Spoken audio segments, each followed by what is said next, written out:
Hello student, welcome to knowledge account YouTube channel. Knowledge account YouTube চ্যানেলে তোমাদের প্রত্যেককে স্বাগত জানাই। সোম থেকে শুক্র সকাল 10টায় আমার থাকে এই ইউটিউব চ্যানেলে জিকের প্র্যাকটিস ক্লাস। তো আজকেও চলে এসেছি সকাল 10টায়। তো আমাদের যে অ্যাপ আছে, অ্যাপের নাম হচ্ছে নলেজ অ্যাকাউন্ট অফিসিয়াল। এই অ্যাপ তোমরা গুগল প্লে স্টোর থেকে ডাউনলোড করে নিতে পারবে। চলো আজকের ফার্স্ট কোশ্চেনে চলে যাই। সার্কতে অন্তর্ভুক্ত দেশের সংখ্যা কয়টি? এই সার্কের মধ্যে অন্তর্ভুক্ত দেশ আছে 8টি দেশ, কিন্তু বর্তমানে সার্কের মধ্যে অন্তর্ভুক্ত। সে 8টি দেশের নাম আমরা জেনে নিই। 1985 সালের 8ই ডিসেম্বর ভারত, পাকিস্তান, বাংলাদেশ, ভুটান, শ্রীলঙ্কা, মালদ্বীপ, দক্ষিণ এশিয়ার এই 7টি দেশ নিয়ে এই সার্ক গঠিত হয়। সার্কের full form South Asian Association for Regional Cooperation. ঠিক আছে। পরবর্তীকালে 2007 সালে আফগানিস্তান এই দেশটি সার্কে অংশগ্রহণ করে। 2007 সালে আফগানিস্তান সার্কে অংশগ্রহণ করছে।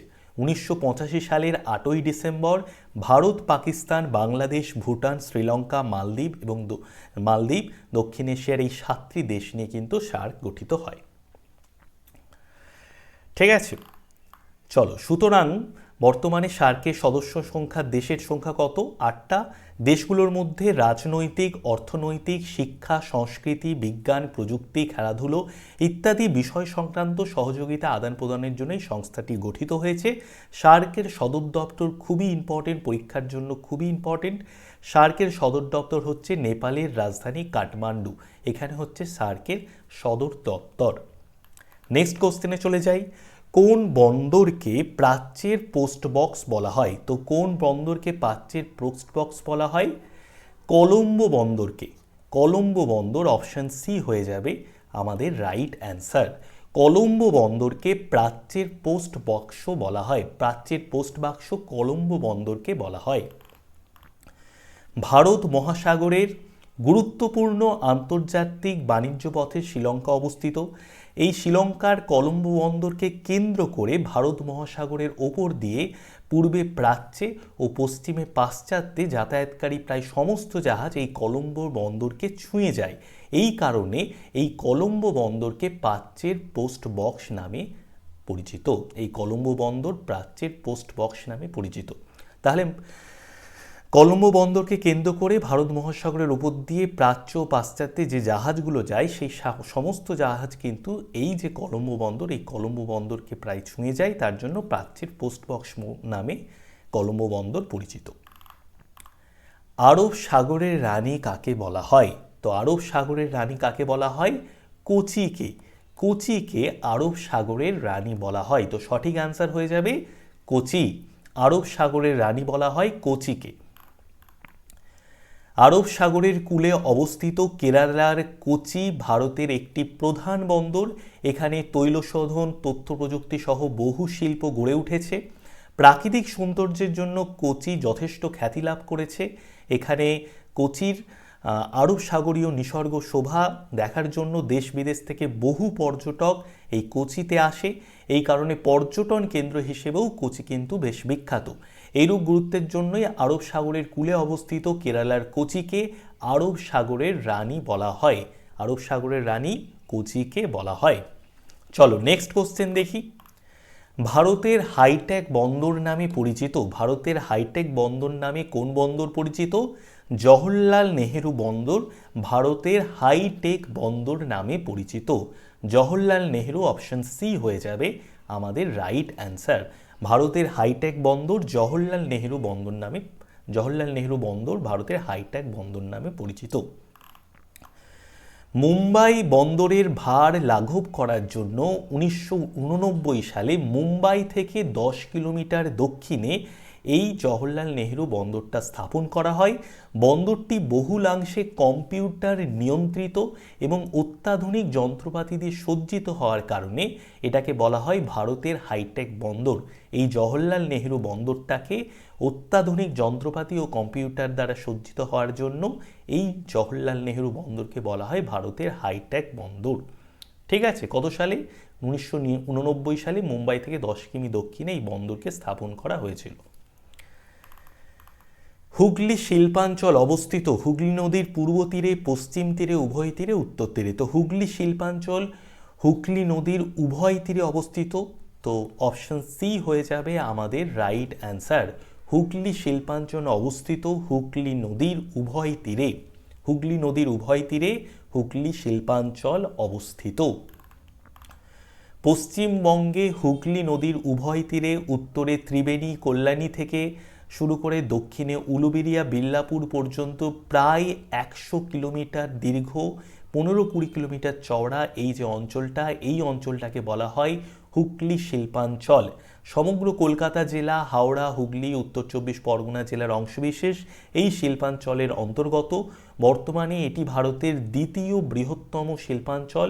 হুগলি শিল্পাঞ্চলের কয়েকটা উল্লেখযোগ্য শিল্প আমরা দেখে নিই, যেমন পাট শিল্প, কার্পাস বয়ন শিল্প, ভারী ইঞ্জিনিয়ারিং শিল্প, কাগজ শিল্প, রাসায়নিক শিল্প, চর্মশিল্প। এগুলো কিন্তু হুগলি শিল্পাঞ্চলের কয়েকটি উল্লেখযোগ্য শিল্প। ওকে, চলো নেক্সট কোশ্চেন দেখি। ইয়াং সিকিয়াং নদীর অববাহিকায় গড়ে ওঠা সর্ববৃহৎ শিল্পাঞ্চল হলো। তো ইয়াং সিকিয়াং নদীর অববাহিকায় গড়ে উঠেছে এরকম সব থেকে বড় শিল্পাঞ্চল কোনটি? চিংকিং, নানকিং, বেজিং, সাংহাই। সাংহাই শিল্পাঞ্চল, ঠিক আছে। ইয়াং সিকিয়াং নদীর অববাহিকায় গড়ে ওঠা সর্ববৃহৎ শিল্পাঞ্চল হলো সাংহাই শিল্পাঞ্চল। সাংহাই হয়ে যাবে আমাদের রাইট অ্যান্সার।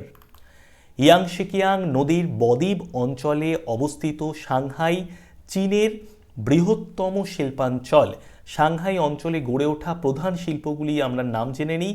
কার্পাস বয়ন শিল্প, লোহা ও ইস্পাত শিল্প, সিমেন্ট শিল্প, রেশম বয়ন শিল্প, রাসায়নিক দ্রব্য উৎপাদন শিল্প, কৃষি যন্ত্রপাতি ও বৈদ্যুতিক যন্ত্রপাতি নির্মাণ শিল্প।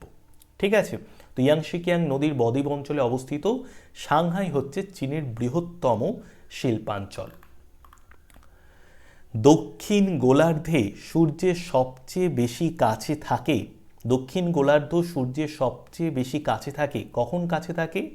জলবিষুবে, মকর সংক্রান্তিতে, কর্কট সংক্রান্তিতে, মহাবিষুবে। তো দক্ষিণ গোলার্ধ সূর্যের সবচেয়ে বেশি কাছে থাকে মকর সংক্রান্তিতে। মকর সংক্রান্তিতে দক্ষিণ গোলার্ধ সূর্যের সব থেকে বেশি কাছে থাকে। তো রাইট অ্যান্সার হয়ে যাবে মকর সংক্রান্তি।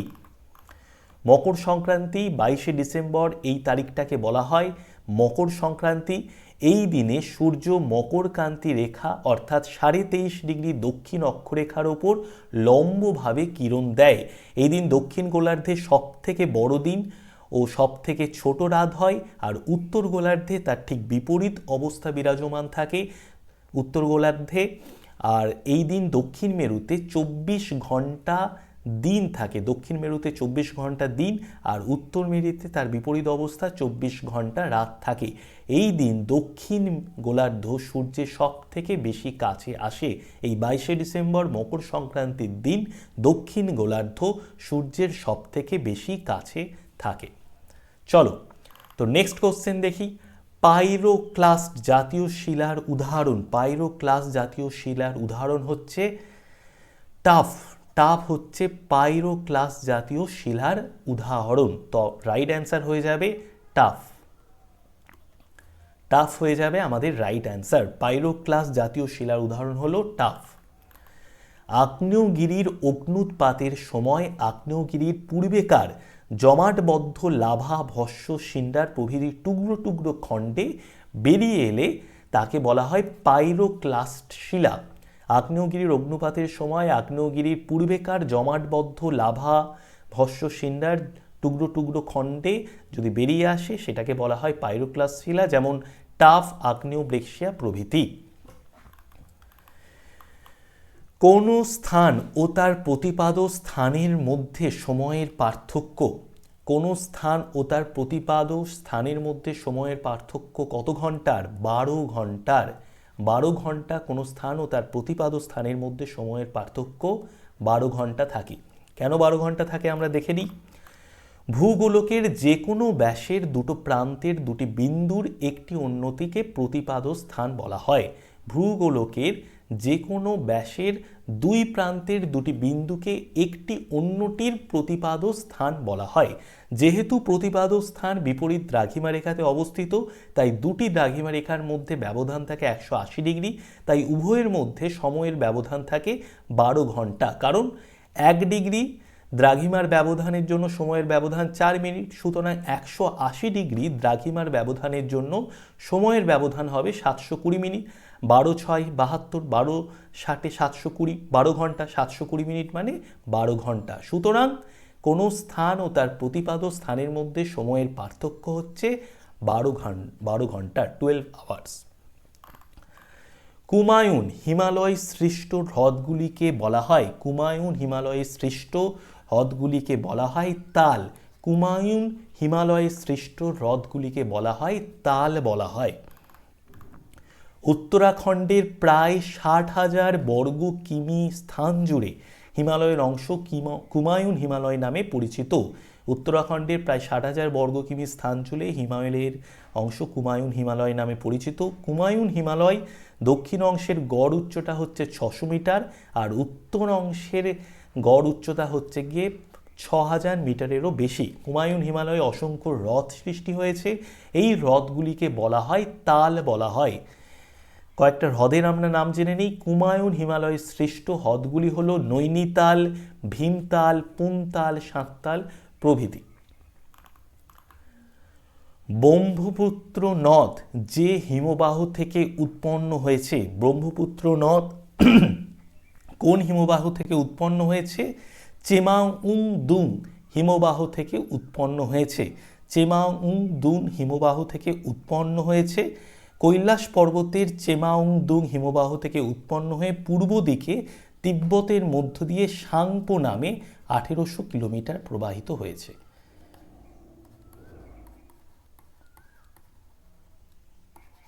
সাংপো নামে পূর্ব দিকে তিব্বতের মধ্য দিয়ে এই ব্রহ্মপুত্র নদ 1800 কিলোমিটার প্রবাহিত হয়েছে।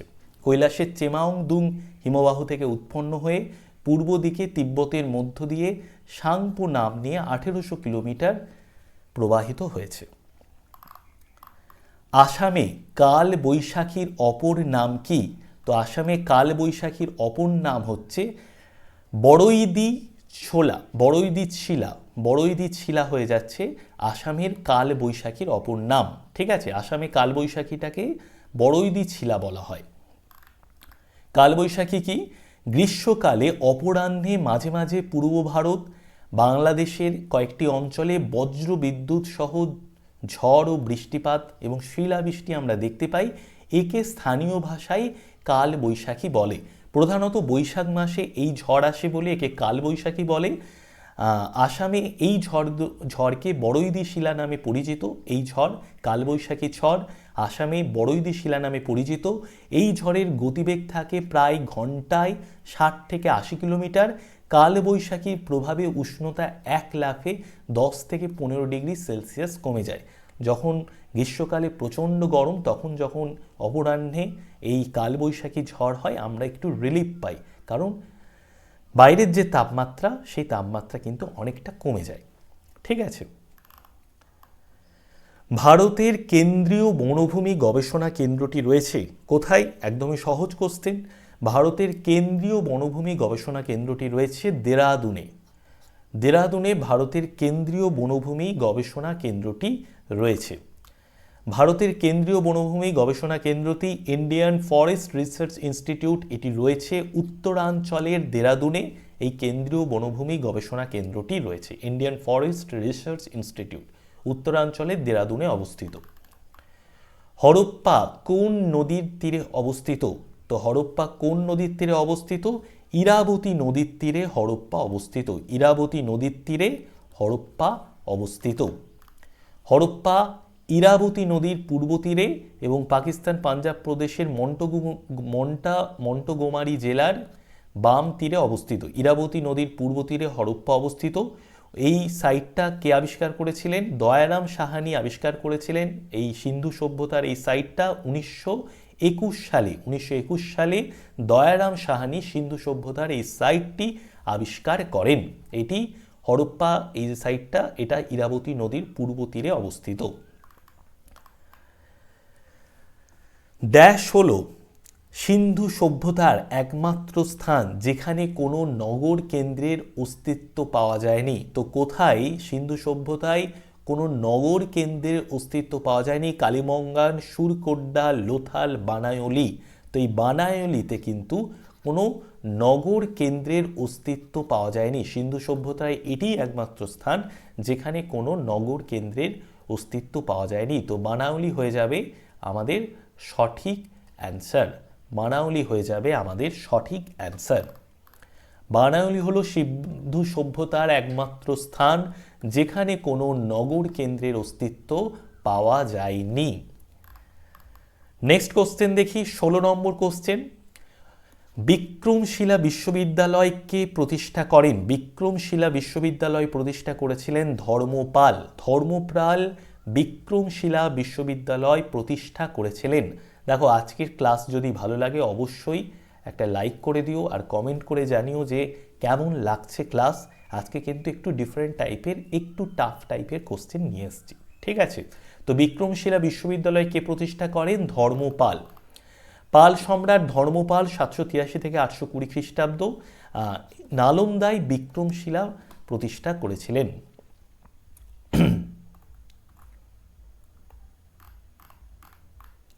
গৌতম বুদ্ধ তার প্রথম ধর্ম উপদেশ প্রচার করেছিলেন কোথায়? তো গৌতম বুদ্ধ কোথায় তার প্রথম ধর্ম উপদেশ প্রচার করেন? সারনাথে। সারনাথে গৌতম বুদ্ধ তার প্রথম ধর্ম উপদেশ প্রচার করেছিলেন। গৌতম বুদ্ধ একাদশ শতাব্দীতে সারনাথে প্রথম ধর্ম প্রচার করেন।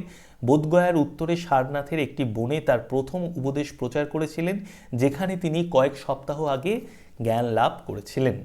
তো সারনাথে গৌতম বুদ্ধ প্রথম তার ধর্ম উপদেশ দিয়েছিলেন, প্রচার করেছিলেন। কোন মৌর্য সম্রাটের আমলে মহাপরিনির্বাণ ঘটে গৌতম বুদ্ধের? মানে গৌতম বুদ্ধ কোন মৌর্য সম্রাটের আমলে গৌতম বুদ্ধ মারা যান? তো অজাতশত্রু যখন রাজা থাকছেন তখন মহাপরিনির্বাণ, গৌতম বুদ্ধ মৃত্যু হয় অজাতশত্রু রাজা থাকাকালীন, ঠিক আছে? তো মৌর্য সম্রাট অজাতশত্রুর আমলে গৌতম বুদ্ধের মহাপরিনির্বাণ ঘটে।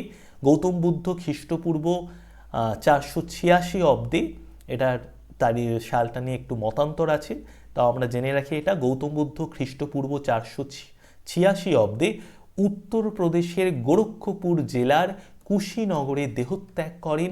এই ঘটনাকে মহাপরিনির্বাণ বলা হয়। তো খুবই ইম্পর্টেন্ট পরীক্ষার জন্য মহাপরিনির্বাণ বিষয়টা কি?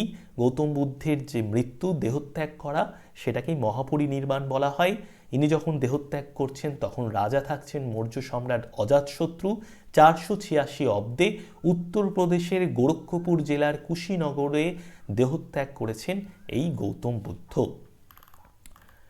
কোন সম্রাট দক্ষিণ ভারতে গ্রহণ পরিমুখ নীতি গ্রহণ করেন? কোন সম্রাট দক্ষিণ ভারতে গ্রহণ পরিমুখ নীতি গ্রহণ করেন? তো কোন সম্রাট দক্ষিণ ভারতে গ্রহণ পরিমুখ নীতি গ্রহণ করে? সমুদ্রগুপ্ত। সমুদ্রগুপ্ত হয়ে যাবে আমাদের রাইট অ্যান্সার। দক্ষিণ ভারতে সমুদ্রগুপ্ত গ্রহণ পরিমুখ নীতি গ্রহণ করেন। তো এই গ্রহণ পরিমুখ নীতিটা কি আমরা জেনে নিই। সমুদ্রগুপ্ত দক্ষিণ ভারতে দাক্ষিণাত্যের 12 জন রাজাকে পরাজিত করেন, কিন্তু তিনি উপলব্ধি করেছিলেন যে এই সুদূর মগধ থেকে দাক্ষিণাত্যের ওপর এত বড় সাম্রাজ্যকে কন্ট্রোল করা তার দ্বারা সম্ভব নয়। তো দাক্ষিণাত্যের ওপর মগধ থেকে নিয়ন্ত্রণ করা সম্ভব নয়। এই কারণে তিনি দাক্ষিণাত্যের রাজন্যবর্গের কাছ থেকে কর গ্রহণ ও আনুগত্যের প্রতিশ্রুতি গ্রহণ করে তাদের নিজস্ব রাজ্য ফিরিয়ে দেন। দাক্ষিণাত্যের রাজন্যবর্গের কাছ থেকে কর গ্রহণ এবং আনুগত্যের প্রতিশ্রুতি গ্রহণ করে তাদের নিজস্ব রাজ্য ফিরিয়ে দেন।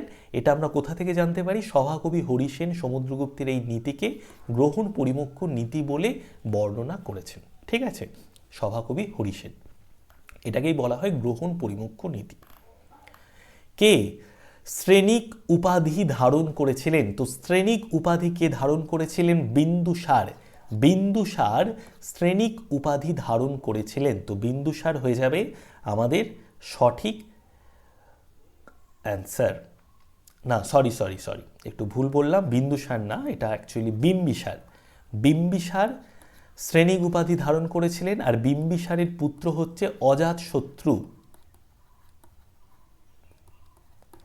অজাতশত্রু কুনিক উপাধি ধারণ করেছিলেন। ঠিক আছে, বিম্বিসার শ্রেণিক উপাধি ধারণ করেছিলেন, আর বিম্বিসারের পুত্র অজাতশত্রু। বিম্বিসারকে হত্যা করে অজাতশত্রু রাজা হয়েছিলেন। তো অজাতশত্রু কুনিক উপাধি ধারণ করেছিলেন, আর বিম্বিসার শ্রেণিক উপাধি ধারণ করেছিলেন। তো সঠিক অ্যান্সার হবে বিম্বিসার। ওকে, বিম্বিসার তিনি জৈন গ্রন্থ অনুসারে শ্রেণিক নামে পরিচিত ছিলেন, যার অর্থ ছিল তার একটা বিশাল পদাতিক সেনা, যার অর্থ তার একটি বিশাল পদাতিক সেনা। আলেকজান্ডার পুরুর বিরুদ্ধে যুদ্ধ, আলেকজান্ডার পুরুর বিরুদ্ধে যুদ্ধ করেন কোন নদীর তীরে? তো আলেকজান্ডার পুরুর বিরুদ্ধে কোন নদীর তীরে যুদ্ধ করেছিলেন? ঝিলাম নদীর তীরে আলেকজান্ডার পুরুর বিরুদ্ধে যুদ্ধ করেন। আলেকজান্ডার পুরুর বিরুদ্ধে ঝিলাম নদীর তীরে যুদ্ধ করেছিলেন। 326 খ্রিস্টপূর্বাব্দে আলেকজান্ডার দ্য গ্রেট রাজা পুরুর মধ্যে হিদাসপিসের যুদ্ধ হয়। এই যুদ্ধটার নাম হচ্ছে হিদাসপিসের যুদ্ধ। আলেকজান্ডার দ্য গ্রেট এবং রাজা পুরুর মধ্যে হয়েছিল। এটি ভারতীয় উপমহাদেশের পাঞ্জাব অঞ্চলে ঝিলাম নদীর তীরে হয়। যুদ্ধের ফলে গ্রিকদের বিজয় হয় এবং পুরু আত্মসমর্পণ করে।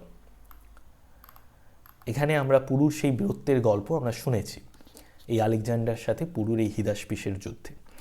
ক্লোরোফর্মের বোতলের মুখ খুলে রাখলে কি উৎপন্ন হয়? তো ক্লোরোফর্মের বোতলের যদি মুখ খুলে রাখা হয় ফসজিন উৎপন্ন হয়। ফসজিন হয়ে যাবে আমাদের রাইট অ্যান্সার। ক্লোরোফর্মের বোতলের মুখ খুলে রাখলে ফসজিন উৎপন্ন হয়। ক্লোরোফর্মের বোতলের মুখ খুলে রাখলে ফসজিন উৎপন্ন হয় বাতাসের অক্সিজেন ও সূর্যালোকের উপস্থিতিতে ক্লোরোফ্লোরের জারণের ফলে বিষাক্ত বর্ণহীন গ্যাস ফসজিন উৎপন্ন হয়।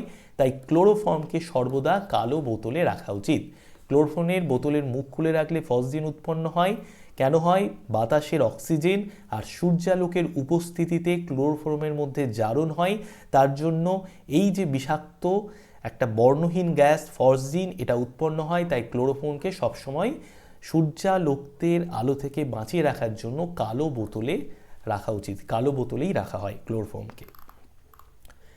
কে রসায়নে সর্বপ্রথম নোবেল পুরস্কার পান? কে রসায়নে সর্বপ্রথম নোবেল পুরস্কার পান? ভ্যান্ট হব। ভ্যান্ট হব রসায়নে সর্বপ্রথম নোবেল পুরস্কার পেয়েছিলেন। অপশান এ হয়ে যাবে আমাদের রাইট অ্যান্সার। ভ্যান্ট হব সর্বপ্রথম রসায়নে নোবেল পুরস্কার পান। রসায়নে প্রথম নোবেল পুরস্কার পেয়েছিলেন জ্যাকবাস হেনরিকাস ভ্যান হব। কত সালে? 1901 সালে। যে জন্য পেয়েছিলেন রাসায়নিক গতিবিদ্যা এবং সমাধানের মধ্যে অসমোটিক চাপের আইন আবিষ্কারের মাধ্যমে তার অসাধারণ এই আবিষ্কারের স্বীকৃতি স্বরূপ তিনি 1901 সালে রসায়নে নোবেল পুরস্কার পান। ঠিক আছে, তো এনার নামটা আমাদের মনে রাখা ইম্পর্টেন্ট, জ্যাকবাস হেনরিকাস ভ্যান হব। ক্যামেরার ফিল্মে কোন রাসায়নিক থাকে? ক্যামেরার ফিল্মে কোন রাসায়নিক থাকে? Silver bromide. এই রাসায়নিকটি ক্যামেরার ফিল্মে থাকে। ক্যামেরার ফিল্মে সিলভার ব্রোমাইড এই রাসায়নিকটি থাকে। সিলভার ব্রোমাইড ফটোগ্রাফিতে ব্যবহৃত হয় কারণ যখন এটি সূর্যালোকের সংস্পর্শে আসে তখন বিক্রিয়া করে ধাতব রূপালী দানাতে রূপান্তরিত হয়। তো সিলভার ব্রোমাইড ফটোগ্রাফিতে ব্যবহার করা হয়। কাকে বাংলার মুকুটহীন রাজা বলা হয়? তো কাকে বাংলার মুকুটহীন রাজা বলা হয়? সুরেন্দ্রনাথ বন্দ্যোপাধ্যায়কে। সুরেন্দ্রনাথ বন্দ্যোপাধ্যায়কে বাংলার মুকুটহীন রাজা বলা হয়। সুরেন্দ্রনাথ বন্দ্যোপাধ্যায় হয়ে যাবে আমাদের রাইট অ্যান্সার। বাংলার মুকুটহীন রাজা সুরেন্দ্রনাথ বন্দ্যোপাধ্যায়কে বলা হয়। বাংলার মুকুটহীন রাজা বলা হয় সুরেন্দ্রনাথ বন্দ্যোপাধ্যায়কে। স্যার সুরেন্দ্রনাথ বন্দ্যোপাধ্যায় ছিলেন ব্রিটিশ শাসনকালের প্রথম দিকের ভারতীয় রাজনৈতিক নেতাদের একজন। তিনি ইন্ডিয়ান ন্যাশনাল অ্যাসোসিয়েশন নামে একটি জাতীয়তাবাদী সংগঠন প্রতিষ্ঠা করেন, যার মাধ্যমে তিনি 1883 থেকে 1885 সালে আনন্দমোহন বসুর সাথে ভারতীয় জাতীয় সম্মেলনের দুটি অধিবেশনের নেতৃত্ব দেন। কক্সাল গ্রন্থি কোন প্রাণীর রেচনাঙ্গ? তো কক্সাল গ্রন্থি কোন প্রাণীর রেচনাঙ্গ? আরশোলা, কেঁচো, মাকড়সা, চিংড়ি। কক্সাল গ্রন্থি হচ্ছে মাকড়সার রেচনাঙ্গ। মাকড়সার রেচনাঙ্গ হলো কক্সাল গ্রন্থি। আরশোলার রেচনাঙ্গের নাম কি? Malpighian corpus. ম্যালপিজিয়ান কর্পাস হচ্ছে আরশোলার রেচনাঙ্গ। কেঁচোর রেচনাঙ্গ হচ্ছে নেফ্রিডিয়া। মাকড়সার রেচনাঙ্গ হচ্ছে কক্সাল গ্রন্থি, আর চিংড়ির রেচনাঙ্গ সবুজ গ্রন্থি।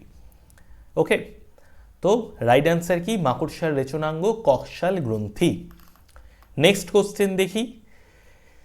একটি জীবন্ত আগ্নেয়গিরির উদাহরণ দাও। একটি জীবন্ত আগ্নেয়গিরির নাম হচ্ছে মৌনা লোয়া। মৌনা লোয়া হচ্ছে একটি জীবন্ত আগ্নেয়গিরি। মৌনা লোয়া হচ্ছে একটি জীবন্ত আগ্নেয়গিরি। একটি জীবন্ত আগ্নেয়গিরির উদাহরণ হচ্ছে মৌনা লোয়া। যে প্রকার আগ্নেয়গিরি থেকে প্রায়ই মাঝে মাঝে অগ্নুৎপাত ঘটে তাদের সক্রিয় বা জীবন্ত আগ্নেয়গিরি বলে। হাওয়াই দ্বীপপুঞ্জের মৌনা লোয়া হলো একটি সক্রিয় বা জীবন্ত আগ্নেয়গিরির উদাহরণ। এছাড়াও কিছু জীবন্ত আগ্নেয়গিরির উদাহরণ আমরা জেনে নিই, যেমন ইতালির ভেসুভিয়াস, ইকুয়েডরের কোটোব্যাক্সি, এগুলো হচ্ছে জীবন্ত আগ্নেয়গিরির উদাহরণ। সমপ্রায় ভূমির অনুচ্চ টিলাগুলিকে কি বলে? সমপ্রায় ভূমির অনুচ্চ টিলাগুলিকে বলা হয় মোনাডনক। মোনাডনক। অপশন বি হয়ে যাবে আমাদের রাইট অ্যান্সার। সমপ্রায় ভূমির অনুচ্চ টিলাগুলিকে বলা হয় মোনাডনক। উঁচু ভূভাগ দীর্ঘকাল ধরে ক্ষয়ের ফলে মৃদু ঢাল ও ঈষৎ ঢেউ খেলানো সমতল ভূমিতে পরিণত হলে তাকে সমপ্রায় ভূমি বলা হয়। এই যে সমপ্রায় ভূমির মাঝে মাঝে কিছু অনুচ্চ টিলা দেখা যায়, এই টিলাগুলিকে বলা হয় মোনাডনক। আমাদের পাশের রাজ্য ঝাড়খণ্ড প্রদেশে কিন্তু ঝাড়খণ্ডে এরকম ধরনের সমপ্রায় ভূমির উদাহরণ বা মোনাডনক আমরা দেখতে পাই। কোন নদীর মোহনায় বদ্বীপ গড়ে ওঠেনি? কোন নদীর মোহনায় বদ্বীপ গড়ে ওঠেনি? কাবেরী, কৃষ্ণা, নর্মদা, গোদাবরী। তো এই চারটি নদীর মধ্যে কোন নদীর মোহনায় বদ্বীপ গড়ে ওঠেনি? এটা থাকছে তোমাদের HW। এটার অ্যান্সার তোমরা কমেন্টে দেবে। কমেন্টে 29-এর অ্যান্সারটা তোমরা দেবে। ওকে, চলো 30 নম্বর কোশ্চেন দেখি। মানব চক্ষুর আলোক সুবেদী অংশটি হলো স্কুলেরা, কর্নিয়া, রেটিনা, কোরয়েড। তো মানব চক্ষুর আলোক সুবেদী অংশটি হচ্ছে রেটিনা। রেটিনা হচ্ছে মানব চক্ষুর আলোক সুবেদী অংশ। রেটিনা হলো মানব চক্ষুর আলোক সুবেদী অংশ। মানব চক্ষুর আলোক সুবেদী অংশটা হচ্ছে রেটিনা। অক্ষিগোলকের একেবারে ভিতরে স্নায়ুকোষ দিয়ে গঠিত স্তরকে বলা হয় রেটিনা। রেটিনায় দু রকমের স্নায়ুকোষ থাকে, একটা হচ্ছে রড কোষ, আরেকটা হচ্ছে কোণ কোষ। রড কোষ মৃদু আলো শোষণে, আর কোণ কোষ উজ্জ্বল আলো বর্ণ আলো শোষণে সক্ষম। রড কোষের রোডপসিন নামক রঞ্জক পদার্থ থাকে, আর কোণ কোষে আইডোপসিন নামক নীল রঞ্জক ও সায়ানপসিন নামক বেগুনি রঞ্জন পদার্থ থাকে। রড কোষে থাকে রিডপসিন নামক রঞ্জক পদার্থ, আর কোণ কোষে থাকে আইডোপসিন নামক নীল রঞ্জক আর সায়ানপসিন নামক বেগুনি রঞ্জক পদার্থ থাকে। ওকে, তাহলে মানব চক্ষুর আলোক সুবেদী অংশটার নাম হচ্ছে রেটিনা। এটা কোথায় থাকে? অক্ষিগোলকের একেবারে ভেতরে স্নায়ুকোষ দিয়ে গঠিত স্তর হচ্ছে রেটিনা। এটা দু ধরনের স্নায়ুকোষ দিয়ে গঠিত, একটা হচ্ছে রড কোষ আর একটা কোণ কোষ। স্ট্রিকনিন উপক্ষারটি পাওয়া যায়। স্ট্রিকনিন উপক্ষারটি পাওয়া যায় নাক্স ভূমিকা গাছে। নাক্স ভূমিকা গাছে স্ট্রিকনিন এই উপক্ষারটি পাওয়া যায়। স্ট্রিকনিন উপক্ষারটি পাওয়া যায় নাক্স ভূমিকা গাছে। নাক্স ভূমিকা গাছের বীজ থেকে আমরা এই স্ট্রিকনিন উপক্ষারটি পেয়ে থাকি। এটা কিসের জন্য আমরা ব্যবহার করি? পেটের পীড়ার উপশমকারী ওষুধ তৈরিতে এই যে উপক্ষারটা, এটা কিন্তু দুর্দান্ত কাজ করে পেটের পীড়া উপশমকারী ওষুধ তৈরিতে। তো আজকে এত দূর অবধি ক্লাসটা যদি ভালো লাগে অবশ্যই তোমরা একটা লাইক করে দিও, আর যদি কিছু তোমাদের জানানোর থাকে অবশ্যই এই ভিডিওর যে কমেন্ট বক্স আছে সেই কমেন্ট বক্সে তোমরা অবশ্যই জানিও ক্লাসটা কেমন লাগলো। তো বেস্ট অফ লাক। আবার পরের দিন সকাল 10টায় প্রত্যেকে চলে আসবে নলেজ অ্যাকাউন্ট ইউটিউব চ্যানেলে। এই নলেজ অ্যাকাউন্ট ইউটিউব চ্যানেলে সকাল 10টায় আমি তোমাদের শুভেন্দু স্যার জিকির প্র্যাকটিস সেশনের ক্লাস নিই। সামনে অনেকগুলো পরীক্ষা আছে, সামনে আছে আমাদের ফুড এশায়ের পরীক্ষা। তো সেই সমস্ত পরীক্ষায় কিন্তু এই জিকের যে কোশ্চেনগুলো করাচ্ছি, এই জিকের কোশ্চেনগুলো কিন্তু খুব হেল্পফুল হবে। আগে যে আমি ক্লাসগুলো নিয়েছি সেই ক্লাসগুলোতে একটু সহজ সহজ কোশ্চেন করিয়েছি যাতে তোমাদের বেসিকটা আরও একটু স্ট্রং হয়। এবার আস্তে আস্তে ধীরে ধীরে একটু কঠিন কোশ্চেনের দিকে যাব। ওকে, তো বেস্ট অফ লাক, ভালো করে পড়াশুনো করো। নেক্সট ক্লাসে আবার তোমাদের সঙ্গে দেখা হচ্ছে।